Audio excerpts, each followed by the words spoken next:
I'm very happy to introduce my co-director, Paul Grantham, who will be leading the course and who will be talking with us about narcissism tonight. So, Paul, my first question to you.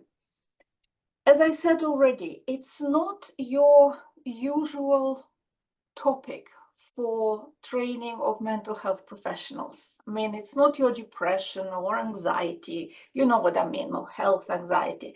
It's something which is quite prominent in popular culture. You know, if you go on Facebook or Twitter, there's narcissist here, narcissist there, everybody's attributing this term to everyone they don't like. Basically, if they don't like somebody, they are of course all narcissists. So why you've decided to focus on it, and what do you give us some different spin from what is sort of quite common in the popular culture? Yeah, thanks very much, Julia, and welcome, folks. Yeah, I just say a little bit about what drew me to this as a topic area, really. As you and many others may well know, I've got a general interest in what might be broadly termed client motivation, and particularly about how to work with poorly motivated clients. And I guess that I was partly drawn to this particular area because of that, and narcissistic characteristics, which I'll say a little bit more about in a moment, do tend to represent quite a challenge, I think, for therapists in terms of their poor motivation. So that's sort of where I sort of got into this. That issue about motivational problems also overlapped with something else that I've been particularly interested in, probably over the last, I don't know, couple of years, which is what could be broadly described as early dropouts from therapy.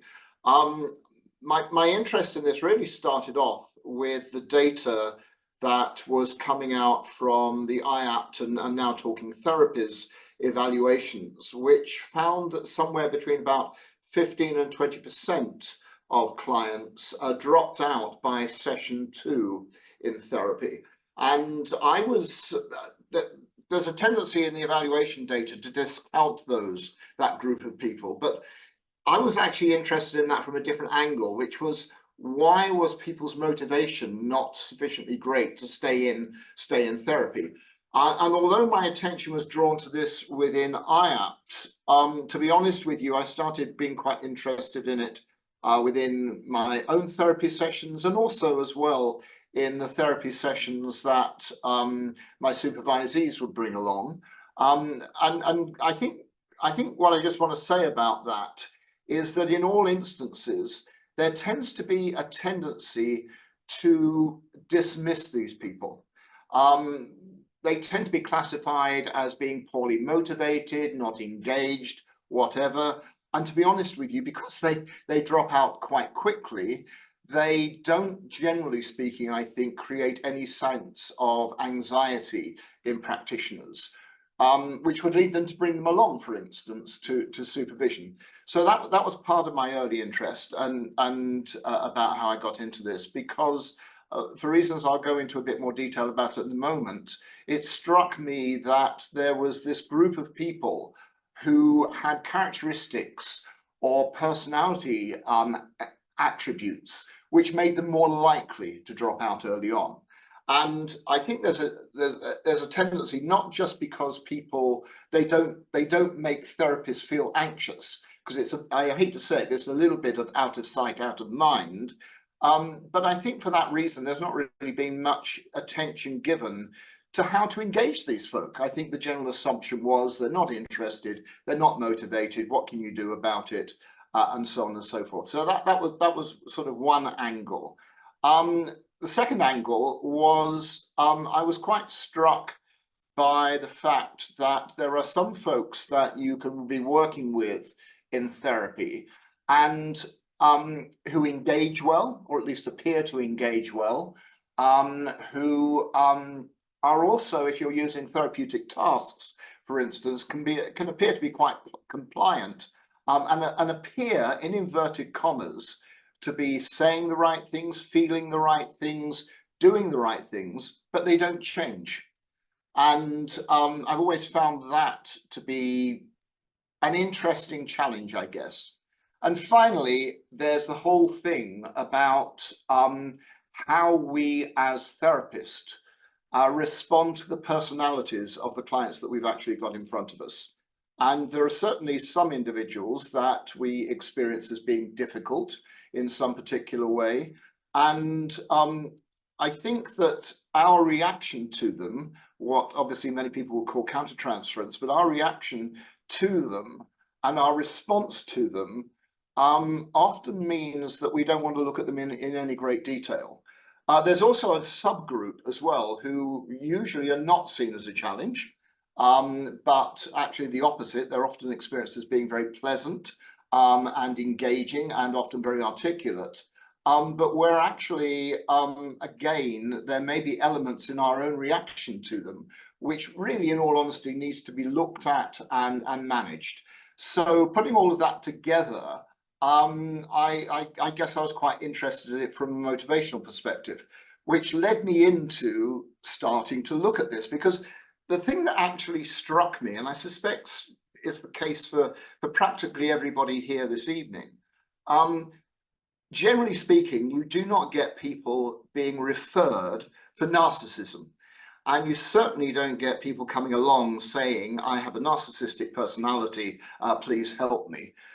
So that raises a really interesting question about, do we actually see these people? They exist in the literature, but I would hasten to add that that literature is almost overwhelmingly American. And in addition to that, as you rightly pointed out earlier on, they exist in popular culture as well. And I guess that's sort of where I put the two together and where I started to get interested. Because that sort of presentation of someone in that particular way, of coming along and saying, you know, I've got narcissistic problems, is near enough unknown, to be honest. So for that particular reason, we only are likely to experience them indirectly. So we experience them indirectly through some of these motivational issues that I mentioned. But can I just hasten to add, it is relatively uncommon in my experience for therapists to say, some of these things that I'm seeing here are basically narcissistic characteristics. That's a very good point, because I wanted to ask you this question a little bit more sort of specifically, because we have 126 people sitting here, and if people are not coming to them with a complaint of being a narcissist, I think they don't, and maybe very few of them are referred to them as for that particular problem. So why this topic is relevant to the people in this room?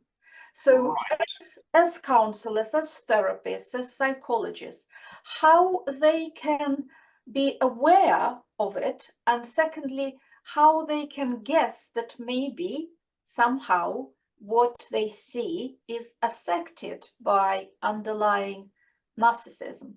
How can it present itself to a day-to-day practice? Okay, well, there's a number of ways of thinking about this. The first one is that a lot of folks with narcissistic characteristics will come into therapy with a different presenting problem. So they will come in because they're depressed, they'll come in because they're anxious. We also know that there's quite a big overlap as well with eating problems. There's also quite a big overlap as well with perfectionism as well. So what will typically happen is that individuals will come along with another presenting problem. Another common one, which you may come across, is an individual who has got relationship difficulties of some type.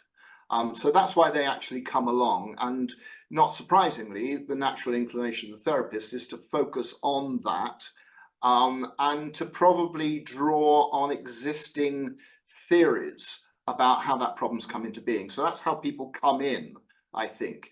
In terms of how to recognize them, Can I just say something here before I go any further? I don't actually like the use of the term narcissist. It's a labeling term, and I prefer to talk about narcissistic beliefs and behaviors, because they also operate on a spectrum, can I emphasize here as well. So let me just say a little bit about some of the behaviors, attitudes, beliefs of folks who have these particular characteristics. And these are not in any particular order. And I'm not suggesting either that every time you see these particular things I'm about to mention, that this automatically means that there's a narcissistic problem there. But some of the things you might want to look out for: boundary testing. How far can I go? A strong sense of the individual believing themselves to be exceptional. Now, what does that tend to mean? It tends to mean that they are probably more prone to both asking for and expecting favors. They are expected to be treated differently. They typically see their circumstances as quite unique as well.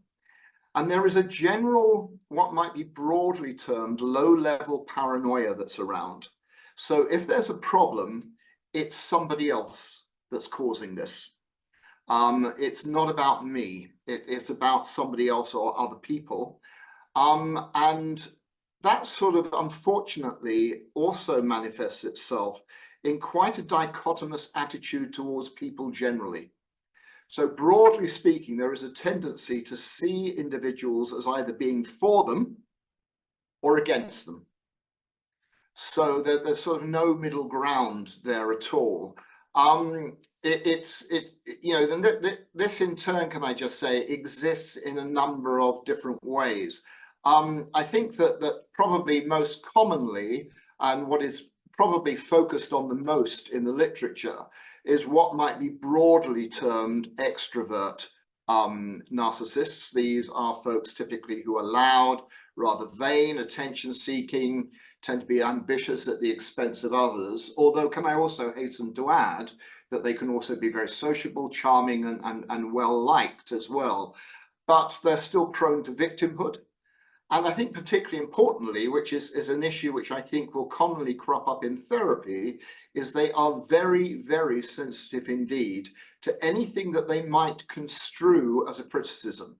So if you actually see the world as being full of people who are either for you or against you, anything which is a challenge, even in the smallest way, is experienced as an attack. Now, I do want to, sorry to make this seem a bit complicated, but I'm just trying to get through this within a short period of time, really, before we open up in more detail in the training. But what I would say is that these are often termed extrovert narcissists, and in their most extreme form, this tends to manifest itself as narcissistic personality disorder. But I think in all honesty, for a whole range of reasons that I'll go into when we actually come to the training, I'm not advocating that we work with those people who suffer from NPD. What I'm suggesting instead is that we look out for these characteristics and look to manage them. So what you might see, for instance, in front of you is someone who's a bad listener, someone who makes a lot of what are called upward social comparisons. So they're always comparing themselves to other people who they either see as being more successful or better than them, and for that particular reason they see them quite negatively, or alternatively they wish to aspire to being like that in some particular way. There's a continuous focus on winning, but also when I use the term winning here, that expresses itself in a number of different ways as well. And there's a general sense of entitlement, which is probably not that surprising if you've got individuals who think that they ought to be treated exceptionally. Now that's the classic sort of presentation of narcissism, which I think most people tend to assume, particularly when it's in its NPD form. And I also suspect that unless you are working, and I'm quite happy to open up why this is later on, unless you're working with adolescents or you're working with offenders in a secure environment, you're not likely to see this extreme form occurring. But you are likely to see more moderate forms of it. So in that respect, it's just worth keeping your eyes open for. There are actually, can I say, formal methods of assessing this. And although I've got quite mixed feelings towards formal assessment tools, this is one area where I think there's a very, very strong argument for using them for everybody at the beginning of therapy. And I think one of the key reasons for that is because people don't present and say, this is my problem. And also, it's not necessarily self-evident. And I've certainly come across a lot of people who I supervise who are working with people who've got stuck with them in some particular way. And at no point have they thought to themselves, this is partly due to narcissistic characteristics. So I think it's just worth having some formal evaluation method, which we will go into more detail about on the actual training day. So you will come across these particular characteristics. It's worth just adding, by the way, unless you were to, just in case you're assuming that, you know, all narcissists are a bit like Donald Trump, there are other sort of presentations which are worth being aware of. So there is a term called introverted narcissism, which is not as loud and proud as the extroverted form, which I mentioned earlier. These are typically individuals who are much quieter. They may be quite passive or passive aggressive. They, however, still generally believe that they're exceptional, and on the whole, believe that they have unrecognized gifts or intelligence. They often feel they have a better understanding of the world and a better understanding of others, but they are still showing that same attitude towards being victims and being oversensitive to criticisms. And probably not surprisingly, apart from, and I should have mentioned this earlier on, really, apart from these attitudes and beliefs being expressed towards others outside of the therapy room, there are chances that they are going to be manifested towards you. Ultimately, narcissistic characteristics, I think above anything else, are about beliefs and behaviors in relationships with other people. So, you know, with regards to this sort of idea of introverted narcissistic characteristics, these would often manifest themselves with clients basically challenging your approach, believing that you don't necessarily have a full understanding of things, will often incidentally do a lot of reading themselves, and like to share that, and they like to test out whether you've read the same things or you haven't read the same things, and so on and so forth. There's one other type as well that I just briefly want to mention and touch on, because I think in my experience it's the presentation narcissistic characteristics which is most commonly invisible, I think not just to therapists but also to people generally, and it's called communal narcissism. And this is basically, again, a set of beliefs about being exceptional, but these are quite different. This is the belief that the individual is more nurturing, more understanding, and more empathetic than other people. In other words, they see themselves as exceptional in their level of caring towards other people. So not surprisingly, and they tend to cherish, I think, in many ways, their status as givers. And they may or may not directly express that, but they will probably express it through some degree of prompting or question asking.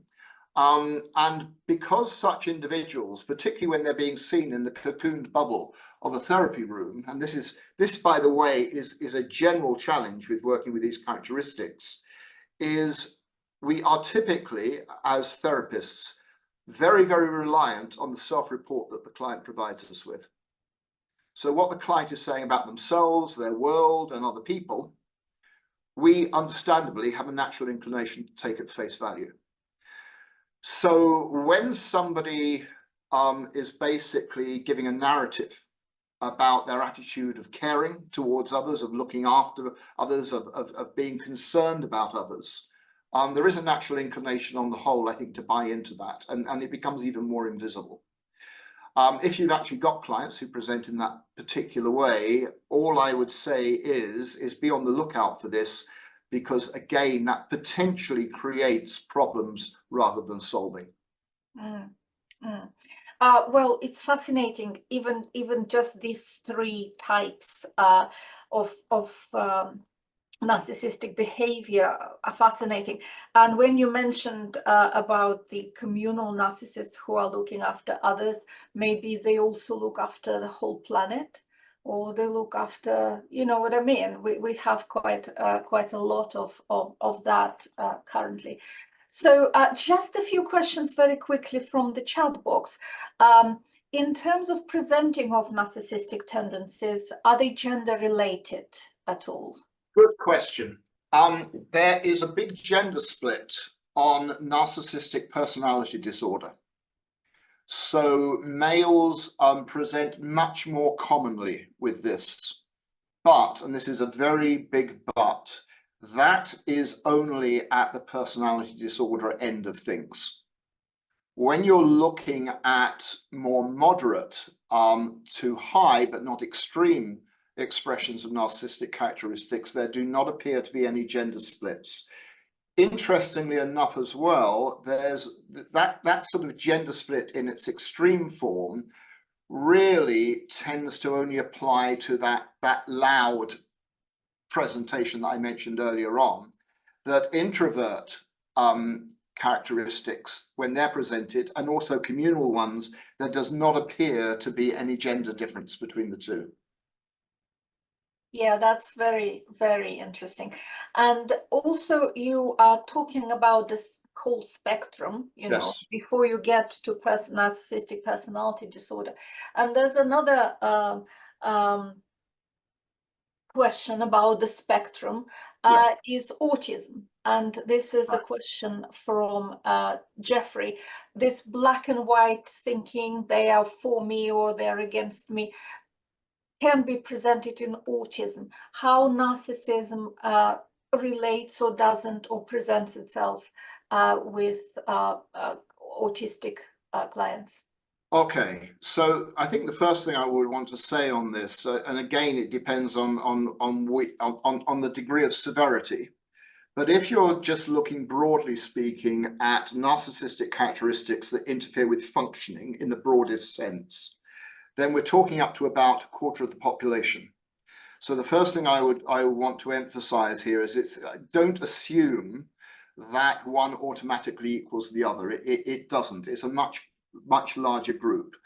It does not deny the fact that autistic folks can also have narcissistic characteristics, but there are some quite specific elements within narcissism which are not typically shared or seen certainly as characteristics of autism. And can I just say, it's another good reason for having a formal tool for assessment on this, because it will help to make that sort of distinction. But I do take the point that extremity or that polarization is common amongst autistic folk. But you are going to find here there's a lot of other things around which I wouldn't see as being particularly typical. Things like the boundary testing that actually goes on, I wouldn't see as being particularly typical of autism.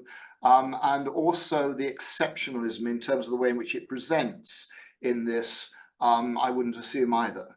But yes, you're quite right that you will get both in some folks, but I would be wary of automatically jumping in and saying, this is an issue relating to autism here. Indeed, I've had a couple of instances, certainly in supervision, of supervisees who have talked about clients and wondered whether the part of the problem was undiagnosed autism, but where in actual fact, when we took it apart and looked at it in more detail, it's actually about narcissistic characteristics. And I will re-emphasize this point. I know I keep making it, but I'll re-emphasize it again. It is a very strong argument for having a simple but accurate method of actually assessing. really, which is one of the things we will look at on the training day. Yeah. Fantastic questions in the chat box. I don't know whether I'll be able to ask them all, but for example, this is a question about, or just a thought. Do you think we're all narcissistic in fact, in the modern world of individualism? Right, where to start with this? The first thing I want to say about it is, and again, Donald Trump's got a lot to answer for, but one of the things he's got to answer for is the fact that people tend to equate narcissism with that particular expression of it. And I hope I've already emphasized it is one particular expression, but it is not the only one. That's the first thing I want to make. The second point I want to make is that a certain level of narcissism is healthy. There is nothing dysfunctional about it. It's more to do with its severity and the way in which it's expressed. So in that particular respect, for instance, if we take one very obvious area here, most parents would wish their children to be treated exceptionally. And that if somebody came along and said they're just like any other child, when actually we feel that they ought to go to the head of the queue, for instance, that things are not being recognized about them, which are very, very unique and valuable. There's that element in all of us. And wouldn't we want to have that in a parent? Wouldn't we want to have that attitude towards our children? It's also worth saying that there are big problems with the exact opposite of narcissism, something called egoism, which I will say a little bit more about, obviously, on the training days. But I guess at a very basic level, a medium level of narcissism is healthy. That's as soon as that phrase comes out of my mouth, I feel it's a gross oversimplification, but it gives a broad idea about it. So yeah, the problems lie at the extreme is the first thing to say. The other thing to say, and this is really interesting, I think, is in order to try and encourage people not to see this as a bad, pathological, alien way of seeing the world, it's worth saying that the vast majority of individuals tend to find that their natural healthy narcissism tends to amplify and become more extreme in certain circumstances. So two obvious examples of this are pregnancy and threat of redundancy. So for instance, what you'll often find, if we take a redundancy example, is that people might be told that, we have a first in, first out policy here, or we are going to be getting rid of certain departments, and that's the equitable way of doing it. If you are somebody who's on the receiving end of that, you feel that you ought to be made an exception of. They don't realize what they're losing with me. My God, why are they getting rid of so-and-so who's so much worse than me? I'm so much better, etc. And again, I hope you can see that, with pregnancy, you don't want to be treated like any other mother or any other prospective mother. You want to have the very best for you and your unborn child. So it's worth just saying that during times of stress, whatever people's natural healthy narcissism is it tends to get pushed to extremes naturally. So yes, an absence of narcissism is a bad thing. Having too much of it's a bad thing. The healthy bit is somewhere in the middle. We'll talk a little bit more about what that consists of on the training. But in addition to that, even if we have a healthy narcissistic set of characteristics, in certain key points, we think that we should be treated exceptionally. And very often we will do whatever we need to do to get treated exceptionally as well. And that's quite natural. Yeah. Well, it's interesting because Ian is saying exactly that, and he said it before you mentioned it. Isn't a certain amount of narcissism necessary in normal development? Yeah. So that's absolutely true. I liked a question which Claire Clay is asking, are therapists likely to be communal narcissists? Sorry, are there? Are therapists likely to be communal narcissists? Or is there a chance I wouldn't want to go that people far. are attracted to certain professions? I wouldn't want to go that far. I think there are some, yes. I think that's certainly true. I'm not sure I'd make that much of a generalization. Interestingly enough, if you were to say to me, where do you see communal narcissists the most, it will be within certain social media groups. So yeah, I think there are certain places, not surprising, I mean, that people gravitate towards. And I think there are some practitioners who are communal narcissists. Can I also say, however, there are some individuals that I come across who are classic extrovert narcissists as well. Anybody that you are working with who has got a very high status job and who has been very ambitious to get there, and in order to get to that particular position has had to be loud and proud and fight for that, and is not always straightforward in their approach. You're going to find that there as well. Yeah. Okay, well, let's move on from there to actually the questions about therapy.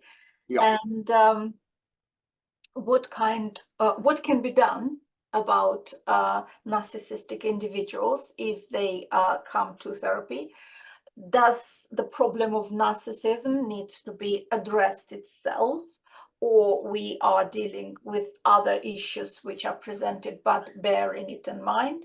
So what can be done about it? As therapists, how can we deal with that? Okay, I think this is a really good question. I think the first thing to say is to basically repeat what I said earlier, which is in its most extreme form, I personally would leave well alone. So there's not many people that I would say, or many problems I would say don't work with, but NPD is undoubtedly one of them. And can I say, I think for most people here, they're not likely to come across them in the first place anyway.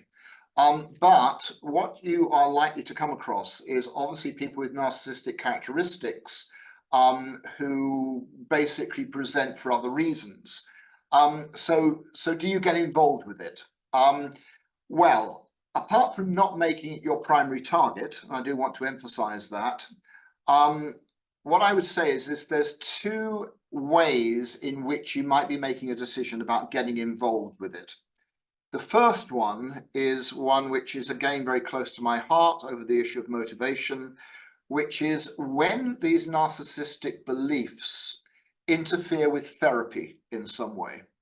So taking a concept from dialectical behavior therapy, when you've got these beliefs expressing themselves as therapy interfering behaviors.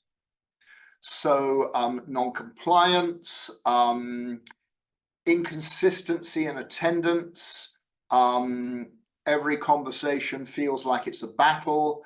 You feel that there is some sort of power struggle in the room, which is expressing itself, which is interfering. So I think in that respect, it potentially needs to be addressed. And of course, the other one is if there is or not so much if there is, there's a high chance that it is, but you are going to need to be thinking about dealing with the presenting problem as it interfaces with narcissistic characteristics. So let me just give you an example of that just to illustrate what I mean. So somebody may come along feeling very depressed, and they present with a lot of the usual characteristics of being depressed, which also may well focus on their relationships with other people. And actually, this mood problem that they're presenting with is actually directly tied into some of their narcissistic beliefs.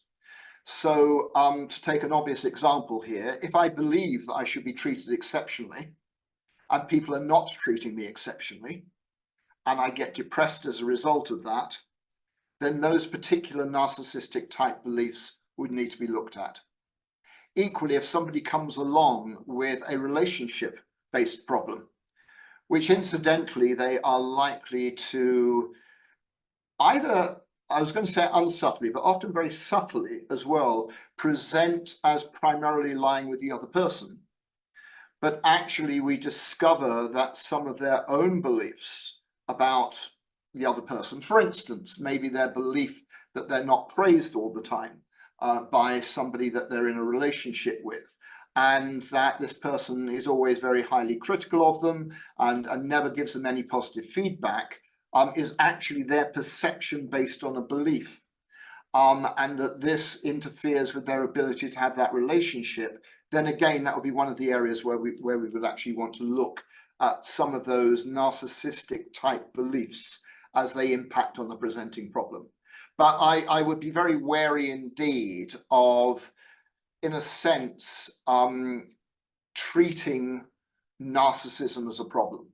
Can I just say on the positive side of this, because I know this does sound and can sound very complicated, can I just say that for anybody who is coming at these sorts of problems with, for example, a CBT background, you're going to find that all the usual strategies, techniques, tools, approaches that you might be using to challenge any particular unhelpful belief are equally applicable here as well.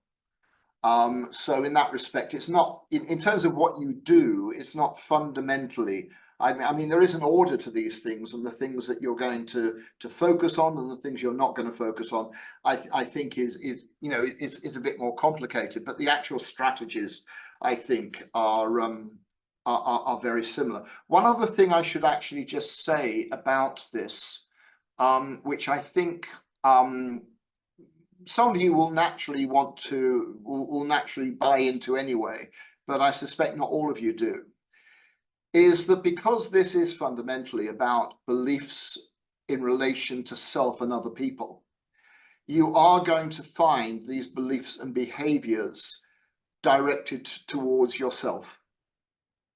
And it's worth just saying that because people with narcissistic characteristics are often quite skilled at finding people's soft spots and using them to achieve their ends, they will be on the lookout for those in you. And you will also be having your own emotional and cognitive reactions to the client as well. So it is not unusual for collusive relationships to occur. And for that particular reason, I think having an awareness of your own feelings and beliefs towards the client in this particular context, and also knowing how you're going to approach it and manage it, is really quite fundamental. Because the danger is, can I say, the danger is potentially going off in one of two directions. You either experience the client as being unpleasant in some particular way, and you have a conscious or unconscious desire to not wish to have contact with them, and they decide to leave. They don't think you're good enough, by the way, but that's not your perception. You just don't, you're not that, you know, think it's a shame, but, you know, thank goodness that's over. But there's also a collusive relationship that can actually occur as well. Particularly, I think, if you have, and I know nobody ever wants to, actually, let me tell you about the bits that that therapists are willing to own that you've got to be looking out for. If you are a natural optimist, if you think there's always the good in people, and that all you've got to do is to reach out and to find it, you will find that you are vulnerable to some degree, and that will need managing. So that's one particular issue. If any of you know, I know that you will all probably say this is not something that's desirable, and I would agree with you, but if you know in yourself that you have a natural tendency to wish to rescue as well, you're going to find that there's vulnerability here too.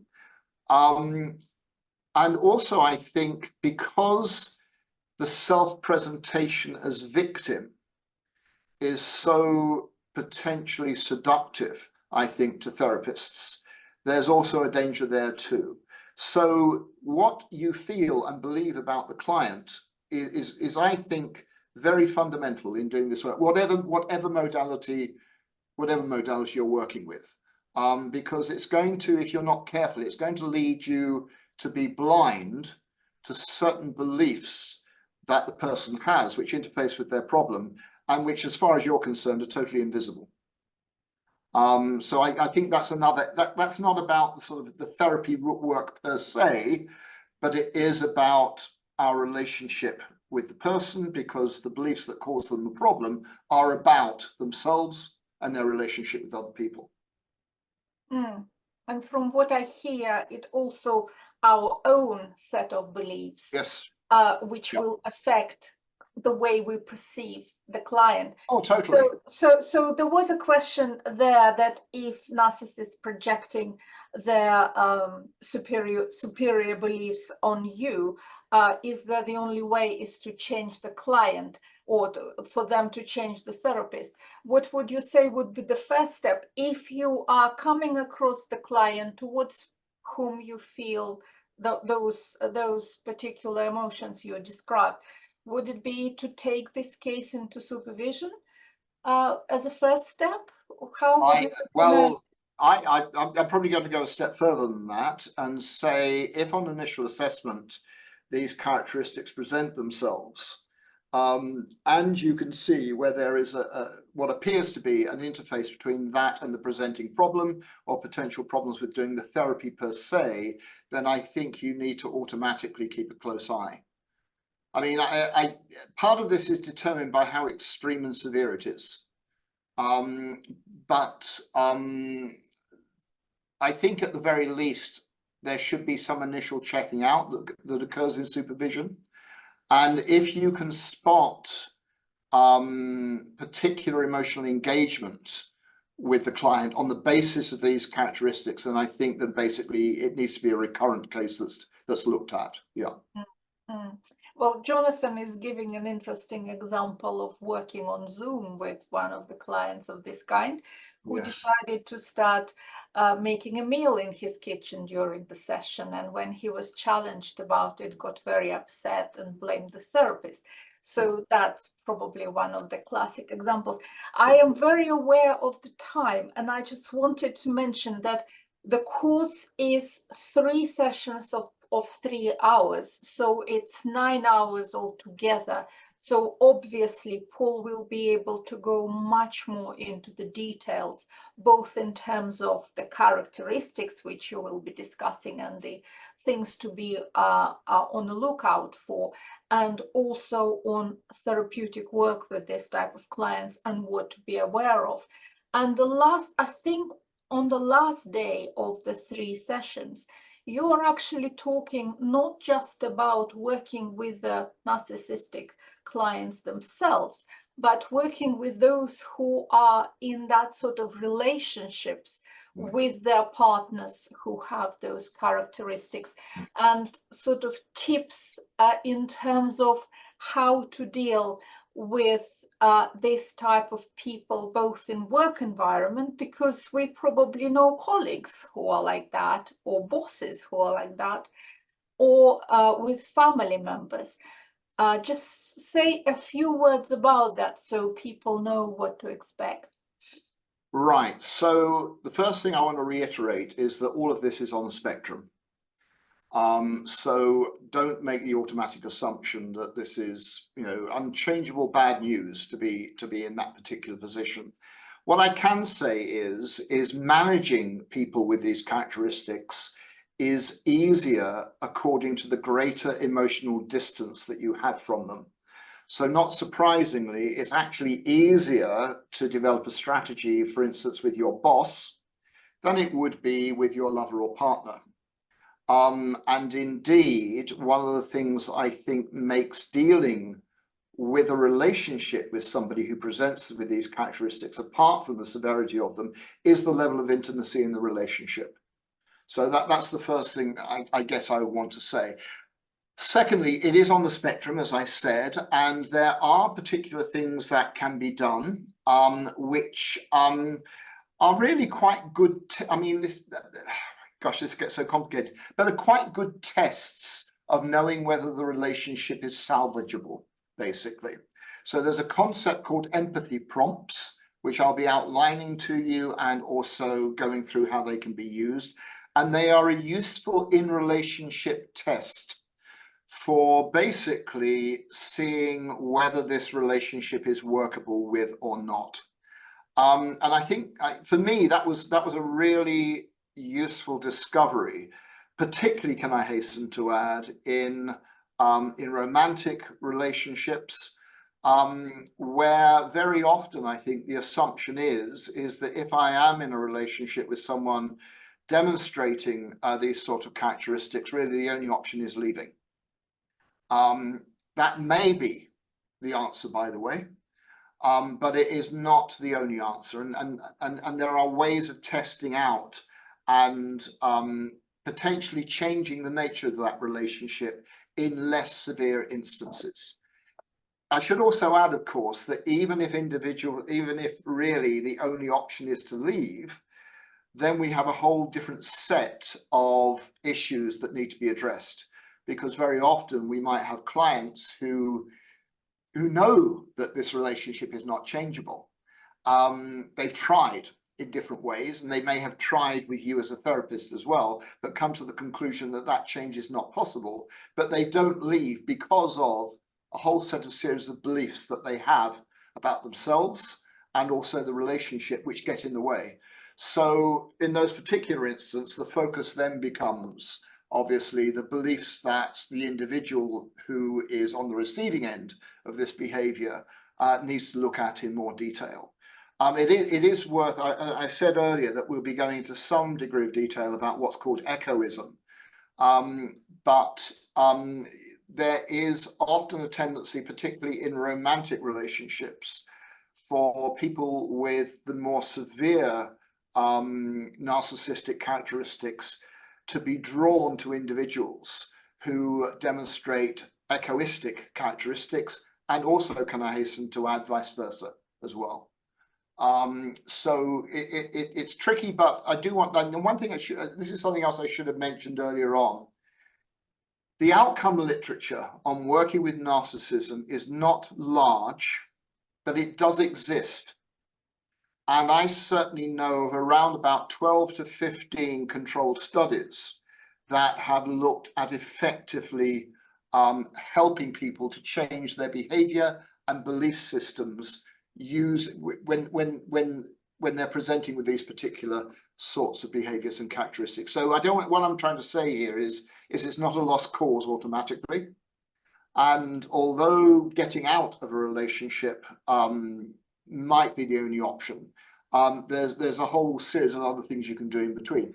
The other problem, of course, is individuals who are in such a relationship, could be with a romantic partner, but it could well, for instance, be with a manager, and in some instances within a family where it's just not possible to leave.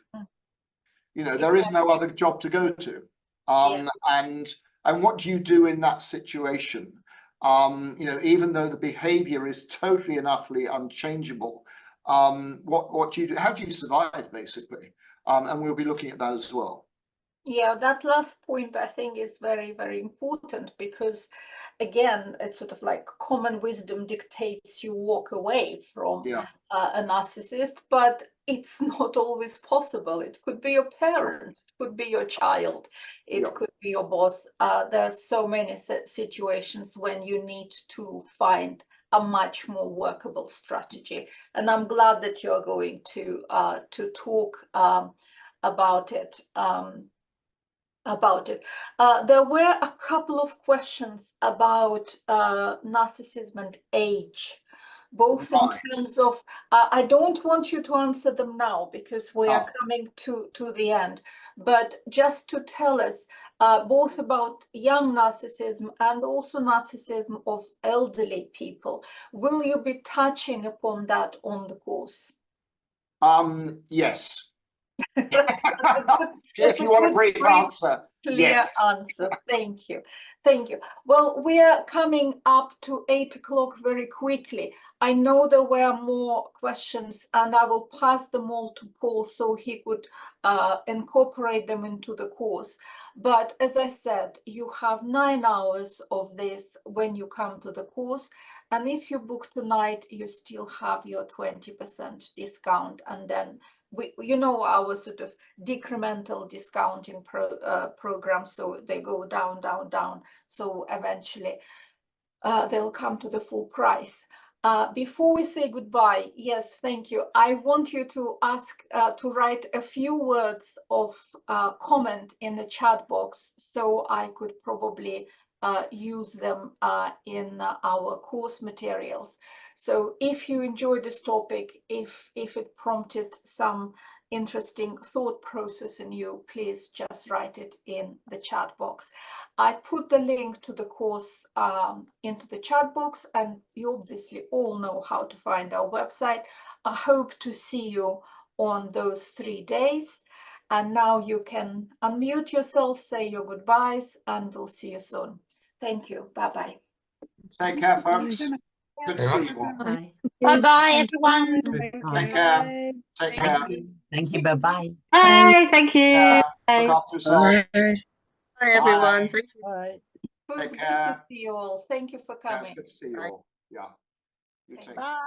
Bye.